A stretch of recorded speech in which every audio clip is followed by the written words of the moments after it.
नमस्कार दोस्तों, स्वागत है आपका नाना क्लासेस इंग्लिश के यूट्यूब चैनल पर। और आज हम कर रहे हैं RPSC assistant professor exam English के लिए पीवाईक्यूज़ को डिस्कस करेंगे आज हम इस वीडियो में। और ये जो पीवाईक्यूज़ हैं मैंने लिए हैं आरपीएससी कॉलेज लेक्चर एग्ज़ाम 2016 से। कल जो वीडियो मैंने अपलोड किया था उसमें भी जो फर्स्ट 10 क्वेश्चन थे वो मैंने डिस्कस किए थे, और आज जो है वो 11 to 20 जो क्वेश्चन हैं वो डिस्कस करेंगे। और इस पीवाईक्यू सीरीज का ये पार्ट 2 होगा। फर्स्ट क्वेश्चन है, of what does Bacon say that it does offend the law putteth the law out of office. तो ऑप्शन है हमारे पास ट्रुथ, रेवेंज, एनवी या साइमुलेशन। सो राइट आंसर हो जाएगा इस क्वेश्चन का ऑप्शन बी, रेवेंज। तो देखिए फ्रांसिस बेकन जो है उन्होंने बहुत सारे एसेज लिखे हैं, उनमें से एक ऐसे उन्होंने लिखा है रेवेंज पर, तो इसका नाम है ऑन रेवेंज। तो उस एसे में उन्होंने ये बात कही है। देख लेते हैं रेवेंज के बारे में फ्रांसिस बेकन ने क्या कहा है। Revenge is a kind of wild justice which the more man's nature runs to the more ought law to weed it out. For as for the first wrong it doth but offend the law, but the revenge of that wrong pulleth the law out of office. Certainly, in taking revenge, a man is but even with his enemy, but passing it over his superior. For it is a prince part to pardon, and Solomon, I'm sure, said is the glory of a man to pass by an offense. तो ये बात कही है on revenge नाम से जो Francis bacon ने ऐसे लिखा है उसमें। तो अब जान लेते हैं फ्रांसिस बेकन के एसेज के बारे में। Essays religious meditations, places of persuasion and dissuasion, seen and allowed। तो ये जो ऐसे है ये फर्स्ट पब्लिश हुआ था 1597 में, was the first published book by the philosopher, statesman and jurist Francis Bacon. While the original edition included 10 essays only, a much enlarged second edition appeared in 1612 with 38 essays. Another under the title Essays or Counsels, Civil and Moral, was published in 1625 with 58 essays। तो देखिए तीन जो editions हैं वो इनके आए थे। पहला 1597 में जिसमें सिर्फ 10 एसेज थे। दूसरा जो एडिशन है काफ़ी एनलार्ज्ड एडिशन था, इसमें 1612 में ये एडिशन आया था और इसमें 38 एसेज इंक्लूडेड थे। और तीसरा जो एडिशन था उसका टाइटल भी अलग था, एसेज और काउंसिल्स, सिविल एंड मोरल। इस नाम से थर्ड एडिशन 1625 में आया था और इसमें 58 एसेज थे। नेक्स्ट क्वेश्चन देख लेते हैं। Ben Jonson's The Alchemist present tricksters and girls of whom dash is the most masterly। तो देखिए ये जो क्वेश्चन है इसके लिए हमारे पास ऑप्शन है sir Epicure, Memon, morose, subtle या डैपर। सो राइट आंसर हो जाएगा ऑप्शन सी, सटल। एक्सप्लेनेशन देखते हैं सबसे पहले बेन जॉनसन का जो कॉमेडी है एल्केमिस्ट, उसके बारे में। The alchemist is a comedy by English play right Ben Jonson. In the alchemist Johnson unashamedly satirizes the follies, vanities and vices of mankind, most notably greed-induced credulity. People of all social classes are subject to Johnson's ruthless satirical wit. He mocks human weakness and gullibility to advertising and to miracle cures with the character of Sir Epicure Mammon, who dreams of drinking the elixir of youth and enjoying fantastic sexual conquests। तो ये देखिए ये कुछ characters हैं, Face, Subtle, Dol Common, the Sir Epicure Mammon, Dapper, Pertinax, Surly, Ananias या और tribulation. तो ये सारे जो हैं एल्केमिस्ट के कैरेक्टर्स हैं। इसके अलावा और भी जो हैं कुछ छोटे माइनर कैरेक्टर्स भी देखने को मिलते हैं। सटल के बारे में देख लेते हैं। The Alchemist of the play's title, we never learn whether Subtle is a forename और अ सरनेम और the name only, meaning crafty और क्लेवर। तो देखिए सटल का जो मीनिंग है वो ही क्राफ्टी और क्लेवर होता है।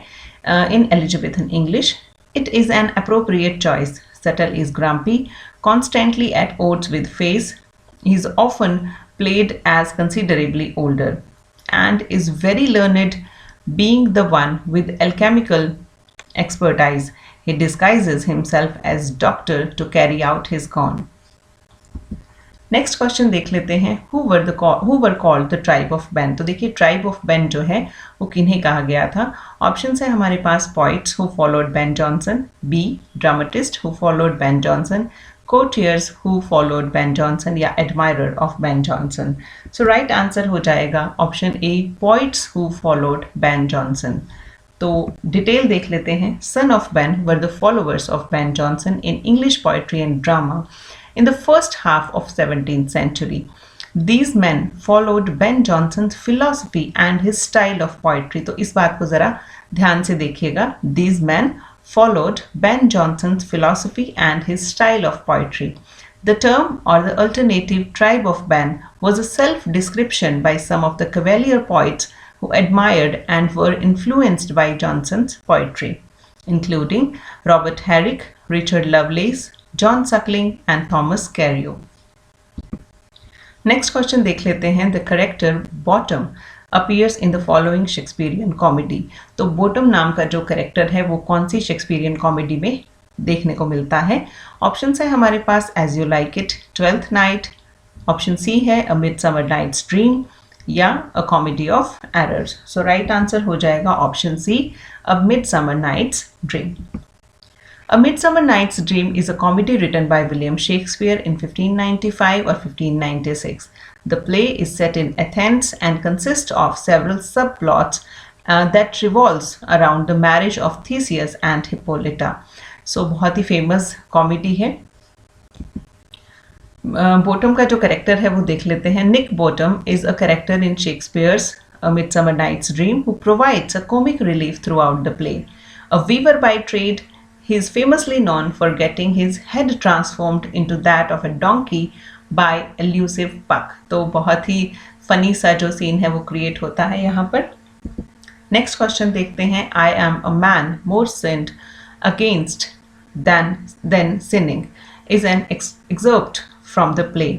तो ये जो लाइन है कौन से प्ले से ली गई है. तो ये देखिए सभी जो ऑप्शंस में जो प्लेज हैं वो विलियम शेक्सपियर के लिखे हुए हैं. ऑप्शंस देख लेते हैं. King Lear, Romeo and Juliet, Julius Caesar और ओथेलो. सो राइट आंसर इसका हो जाएगा option A King Lear. Explanation देखते हैं. King Lear is a tragedy written by William Shakespeare. ये हम सबको पता है. It is based on the mythological Leir of Britain. In his a defence of poetry P.B. Shelley called King Lear. ये बहुत important fact हो जाता है, इसे ध्यान से सुनिएगा. In his A Defense of Poetry, P.B. Shelley called King Lear the most perfect specimen of the dramatic art existing in the world. तो देखिए ये क्वेश्चन जो है वो क्रिटिसिज्म का भी क्वेश्चन बनता है क्योंकि A Defense of Poetry जो P.B. Shelley का वर्क है ये बहुत ही इंपॉर्टेंट वर्क है लिटरेरी क्रिटिसिज्म में. तो ये फैक्ट जो है बहुत इंपॉर्टेंट हो जाता है. And the play is regularly cited as one of the greatest work of literature ever written. और ये जो लाइन्स हैं ये let the great gods, अभी इसके बाद और भी लाइन्स है but I took a few lines only. Rive your concealing continents and cry these dreadful summoners' grace. I am a man more sinned against that sinning. तो ये Act 3 Scene 2 से ली गई लाइन है. लगभग ये जो लेट द ग्रेट गॉड से ये 49 से लेकर और लास्ट वाली जो है वो 60 नंबर की लाइन्स हैं. नेक्स्ट क्वेश्चन देख लेते हैं. Which of the following translated Homer's Iliad and Odyssey. तो देखिए होमर की इलियाड और ओडिसी जो है वो किसने ट्रांसलेट की है. ऑप्शंस है हमारे पास Ben Jonson, George Chapman, Edmund Spenser और Philip Sidney. So right answer इसका हो जाएगा option B George Chapman. Detail देखते हैं. जॉर्ज चैपमैन जिनका जन्म हुआ था 1559 और डेथ हुई थी 1634, was an English dramatist, translator and poet. He was a classical scholar whose work shows the influence of Stoicism. तो देखिए ये भी फैक्ट जो है वो इम्पॉर्टेंट हो जाता है. Chapman is the best remembered for his translation of Homer's Iliad and Odyssey. अब कब किया था ये देखते हैं. From 1598 he published his translation of Iliad in installments, and in 1616 the complete Iliad and Odyssey appeared in the whole work of Homer, the first complete English translation. ध्यान से देख लीजिएगा इसे. The first complete English translation. एक और बात देखते हैं, Chapman's translation of Homer was much admired by John Keats. तो देखिए जॉन कीट्स ने बहुत तारीफ की है इनकी ट्रांसलेशन की, notably in his famous poem on first looking into Chapman's Homer. तो देखिए नाम से ही पता चल रहा है, बट बहुत तारीफ की, बहुत एडमायर किया है जॉन कीट्स ने, तो ये फैक्ट भी बहुत इंपॉर्टेंट हो जाता है। नेक्स्ट क्वेश्चन देखते हैं, बहुत ही आसान क्वेश्चन है। The formal structure of typical Shakespearean sonnet. तो टिपिकल शेक्सपियरियन सोनेट जो है उसका फॉर्मल स्ट्रक्चर पूछा गया है। An octave and a sestet, 3 quatrains and a couplet, an octave and a quatrain and a couplet followed by 3 quatrains. So right answer हो जाएगा option B, 3 quatrains and a couplet. Explanation देखते हैं, Shakespeare's sonnet are composed of 14 lines and most are divided into 3 quatrains and a final concluding couplet, rhyming A B A B C D C D E F E F G G. This sonnet form and rhyme scheme is known as the English sonnet. Next question. The lines stone walls do not a prison make, nor the iron bars a cage are from. तो देखिए ये बहुत ही famous line है, ये कहाँ से ली गई है ये हमें आइडेंटिफाई करना है। ऑप्शन है हमारे पास फिलिप सिडनीज, ऑप्शन ए है Philip Sidney's Astrophel and Stella, Edmund Spenser's Epithalamion, Richard Lovelace to Althea from prison, या बेन जॉनसन का every man in his humour. So right answer इसका हो जाएगा option C, Richard Lovelace to Althea from prison. Detail देखते हैं। To Althea from Prison is a poem written by Richard Lovelace in 1642. 1642 से अगर आपको कुछ याद आ रहा है तो बहुत अच्छी बात है, अगर नहीं आ रहा है तो मैं आपको बता दूं कि 1642 वही साल था जब ड्रामा को बैन किया गया था, थिएटर को बैन किया गया था। The poem is one of Lovelace's best known work and its final stanza's first line. तो final stanza की first line है ये, Stone walls do not a prison make, nor iron bars a cage, is often quoted. ये इसको बहुत बार coat किया जाता है। Lovelace wrote the poem while imprisoned in Gatehouse Prison adjoining Westminster Abbey due to his effort to have the Clergy Act 1640 annulled. तो इसलिए इनको मतलब जो प्रिजन है, इम्प्रिजन किया गया था, और ये जो इनकी पोम है बहुत फेमस है और इसकी जो स्पेशली लाइन है ये बहुत बार कोट की जाती है। नेक्स्ट क्वेश्चन देखते हैं, which of Andrew Marvell's poem deals with the theme of carpe diem, seize the day. Option है हमारे पास, thoughts in a garden, to his coy mistress, an Horatian ode upon Cromwell's return from Ireland, upon Appleton house. So right answer इसका हो जाएगा option B, to his coy mistress. To His Coy Mistress is a metaphysical poem written by the English author and politician Andrew Marvell, जिनका जन्म हुआ था 1621 में और death हुई थी 1678 में। This poem is considered one of Marvell's finest and is possibly the best recognized carpe diem poem in English. Carpe diem का मतलब भी देख लेते हैं। Carpe diem is a Latin aphorism usually translated seize the day. तो इसका मतलब होता है seize the day, taken from book 1 of Roman poet Horace work Odes. तो देखिए रोमन पोइट जो है होरस, उनका एक वर्क है ओड्स, उसकी बुक 1 से ये जो टर्म है ये ली गई है। तो ये भी बहुत इंपॉर्टेंट फैक्ट हो जाता है क्योंकि होरस जो है एंशियंट रोमन क्रिटिसिज्म में बहुत इंपॉर्टेंट जगह रखते हैं। नेक्स्ट क्वेश्चन है, who says of Donne he affects the metaphysics. तो इस क्वेश्चन के लिए we have the options, option A doctor Samuel Johnson, B T S Eliot, C John Dryden and D H J C Grierson. So right answer हो जाएगा इस question का option C, John Dryden.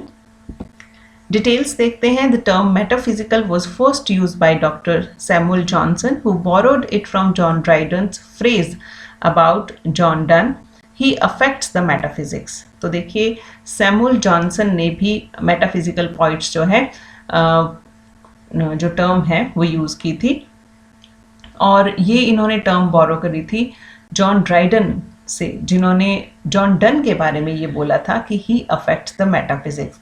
John Dryden in his discourse concerning satire जो 1693 में लिखा गया था, publish हुआ था, said that John Donne in his poetry affects the metaphysics। अब वो पर्टिकुलर लाइंस देख लेते हैं जहाँ पर जॉन ड्राइडन ने ये बात कही है अपने वर्क डिस्कोर्स कंसर्निंग सटायर्स में। You equal Donne in the variety, multiplicity and choice of thoughts. You excel him in the manner of the words. I read you both with the same admiration but not with the same delight. He affects the metaphysics not only in his satires but in his amorous verses, where nature only should reign, and perplexes the minds of the fair sex with nice speculations of philosophy, when he should engage their hearts and entertain them with the softnesses of love। तो ये particular जो शब्द हैं ये John Dryden के हैं और इन्हीं शब्दों के साथ आज का वीडियो जो है वो ख़त्म करते हैं। Thank you very much for watching this video. अभी इस एग्ज़ाम पेपर में टोटल 300 क्वेश्चंस पूछे गए थे, पेपर 1 और पेपर 2 दोनों को मिलाकर। पेपर जो फर्स्ट था उसमें 150 थे और सेकंड में भी 150 थे। तो अभी तक हमने सिर्फ 20 क्वेश्चन किए हैं। अभी हमारी जो ये जर्नी है वो लंबी चलेगी। उसके बाद जो है जो असिस्टेंट प्रोफेसर एग्ज़ाम 2020 में हुआ था उसका पेपर भी हम सॉल्व करेंगे और उसके अलावा भी जो इम्पॉर्टेंट वीडियोस हैं वो मैं आपके लिए लेकर आती रहूँगी। नोबेल प्राइज़ का जो वीडियो है वो अभी अधूरा है, वो भी उसका भी काम चल रहा है और उसको भी जल्दी मैं पूरा करने की कोशिश करूँगी। तो हमारे जो नोबेल प्राइजेज़ हैं वो भी कंप्लीट हो जाएंगे, जिनको करना बहुत ज़रूरी है असिस्टेंट प्रोफेसर एग्ज़ाम जो है उसको क्वालिफाई करने के लिए। So thank you very much for watching this video. मिलते हैं नेक्स्ट वीडियो में।